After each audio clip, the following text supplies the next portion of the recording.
It's a Dodger division again, but we knew that all along. JJ Redick gets a contract extension after a year that was kinda okay. And the scribes continue to build a case against the Clippers with the hard-hitting question, who is Uncle Dennis? Good morning. I'm James. And this is your daily dose of sports and snark for the greatest sports city in the world, Los Angeles. This is the Faithful Angelenos Morning Report.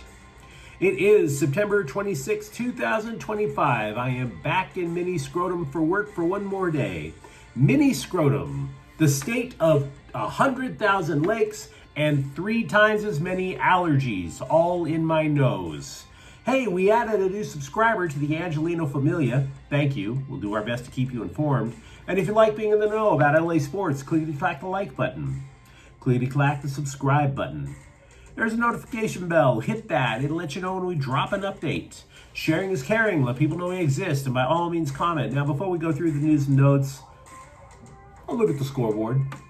Dodgers 8, Arizona 0. Shohei Ohtani hits his 54th home run, and the Dodgers coast to win the division. No more counting down the magic number, which I've done since opening day because this was a fait accompli. No more hot takes about Slime Diego winning the division after having this kick-ass trade deadline. Does anybody remember that? No more talks about anybody thinking they can break this lockdown LA has on the West. 12 of the last 13 years.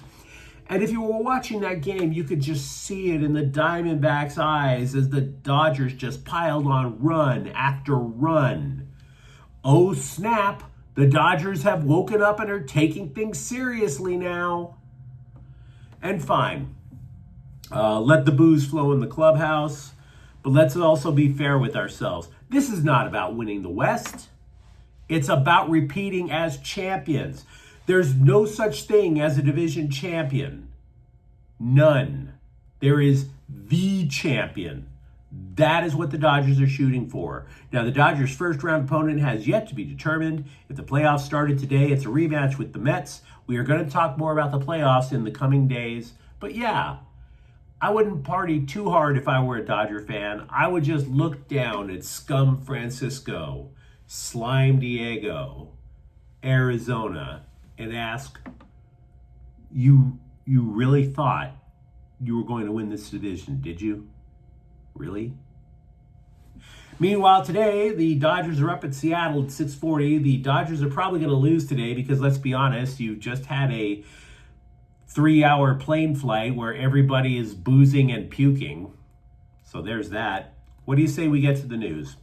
The Lakers have signed coach JJ Redick to a contract extension, and this is quite the reversal of philosophy for the Lakers. And it's the only type of reversal of philosophy that comes when you sell the franchise to a guy with gold bars in his change dish. Because this is the only explanation that makes sense. They're selling to Mark Walter. They knew all this money was coming in. So it's like the front office is like, screw it. Let's live a little. Let's splurge. Because for decades, and I mean decades, the Lakers hired coaches on food stamps and IOUs. The only time I can recall them paying a coach handsomely in my lifetime was Phil Jackson. They didn't just cover Pat Riley with money. They pulled him out of the broadcast booth and said, hey, see what you can do with this, and that started the Showtime era. Name another Lakers coach where the Lakers were like, oh my God, we can't stop handing this guy money. Was it Randy Fund? Del Harris? Was it Luke Walton? Exactly. Now, the Lakers had a decent regular season in Redick's first year and then got slapped around good by Mini Scrotum in the first round. But again, total change in philosophy. Consider other coaches like we're talking about. Consider the coach Redick replaced. Darvin Ham got the Lakers to a Western Conference Finals, and he was fired a year later. Yet Redick, again, got their asses kicked in the first round. I'm not trying to imply he sucks. I'm just saying he's the one who gets the extension, right? Now, we don't know how long the extension is. We don't know how much the extension is. But the fact that they're willing to invest is a drastic change in Laker philosophy. Now, Redick was asked about in the upcoming season when he was popping his collar over the contract extension. Redick said he hasn't decided on a starting five yet. The reason he can say that and be credible is because there's a question about what happens with newcomer Marcus Smart, a former Defensive Player of the Year. If Smart weren't on the roster, you could pretty much guess the Lakers starting five. You're thinking Luka Doncic, Austin Reeves, LeBron James, Rui Hachimura, DeAndre Ayton. Go for it. But now you're looking at Smart. Does he replace Hachimura? For that matter, could he even replace Austin Reeves? I get it, it's more likely Hachimura if there's a change. But yeah, I don't think Redick is being particularly coy. I don't think he's playing games. I think it's a legit question. Rob Pelinka also told the Scribes that the Lakers want LeBron James to, quote, choose his story, unquote, with regards to his free agency next offseason. And this is the sort of cringy language that we've come to expect when people talk about LeBron James. They always try to put it in these flowery terms. So, verbiage aside, I think everything Pelinka is saying basically goes like this. You know what, dude? If you stay, great. We'll pay you. We'd love to have you. This is the kind of franchise where the game's all-time legends retire. But if you go, we lose a drama king and we get a ton of cap space. So, brother man, write your story. Love to have you, but we can write ours too. I think that's a fair assessment. If you're a Lakers fan, let me know what you think. Meanwhile, if you're a Clippers fan, or if you're somebody that just loves poking fun at the Clippers, and you've been following this salary cap circumvention allegations about Kawhi Leonard, well, if you have been following it, you've likely kept hearing about this shadowy figure, much like the cigarette smoking guy in the X-Files, named Uncle Dennis. Woo. Every time I hear about Uncle Dennis, my blood runs cold. There's Uncle Dennis, part Bond villain, part cuddly side character on a Nickelodeon show. So The Athletic took a look under Dennis's trench coat, better them than me. They interviewed 17 people, including league and team personnel, agents, and frankly, the takeaway is not a whole lot new. It's simply an expose on how brazen an NBA player's entourage can be.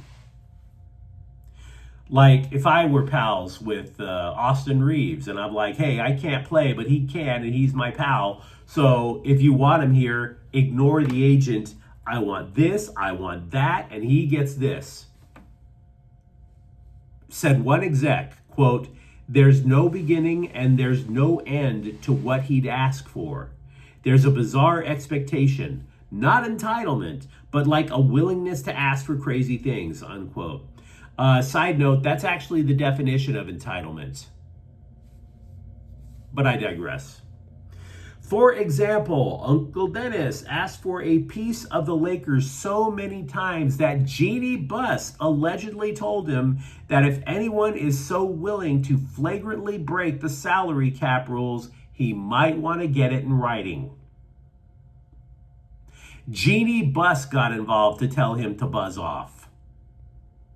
Now, having said that, to be fair, a former general manager said it's common for people who are close to a player to have a list of asks. The difference, according to this agent, is that Dennis Robertson's ask had no guardrails whatsoever.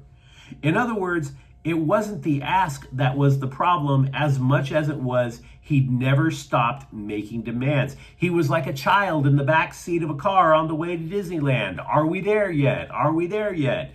And there's Uncle Dennis. Did you give Kawhi a piece of the team yet? Did you give Kawhi a piece of the team yet? Salary cap violation.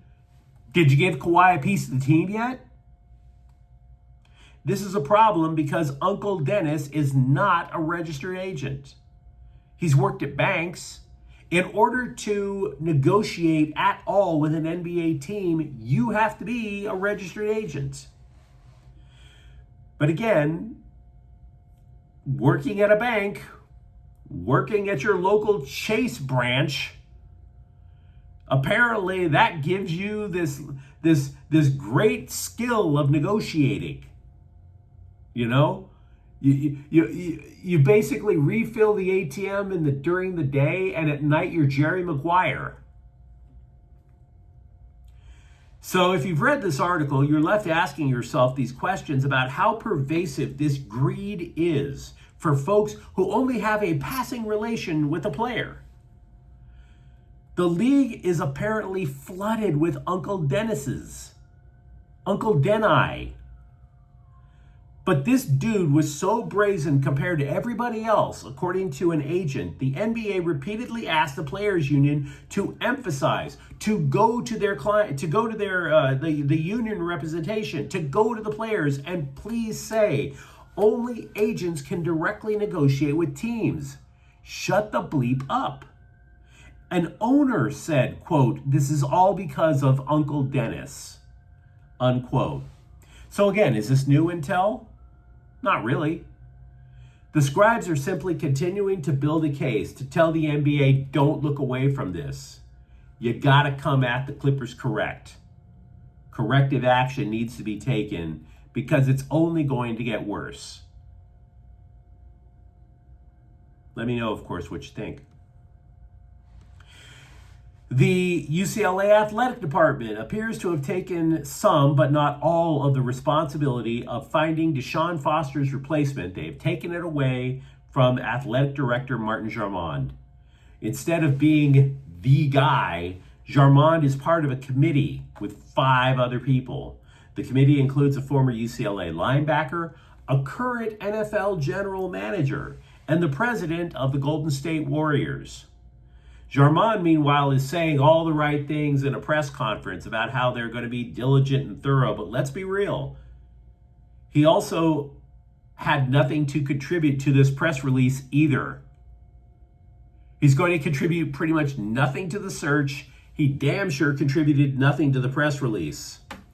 Because Jarmond may head the committee, but it damn sure didn't say he gets to make the call.